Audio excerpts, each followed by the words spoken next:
So I'm not sure if it shows up here on video, but I have just cut paths through what we call Zone 2. So a number of tree guilds that I've outlined. And the idea is that, there's the big old chestnut.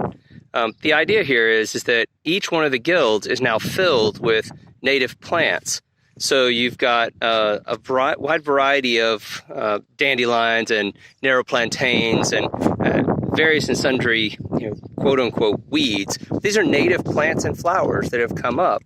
And now what I can do is go in, as you see here, I've actually started adding other plants within that environment. So allowing them to grow up, then just only mowing the paths, that gives me the access to get through, and it creates a really wonderful and native environment without having to go through and rip out, plant everything, without having to sheet mulch everything. This just is a different way to do it. And so I'm going to see if it works. Now, the one problem, as you might be able to see in this guild here, so you've got a fig tree, there's a hazelnut, blueberry, a peach, which I'll probably end up removing because it doesn't grow very well here, but it was a gift, so I'm going to keep it.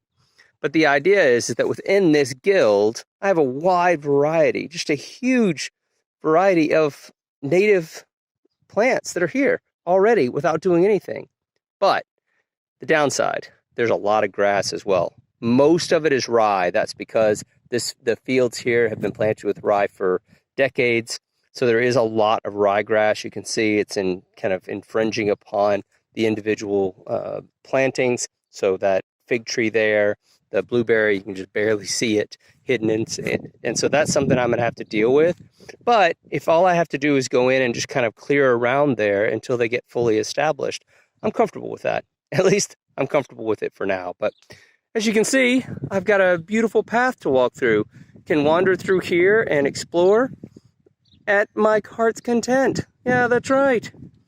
Next up, doing the same thing into zone number 3, which is completely ill-defined, but it gives you a good sense of all that's growing out there.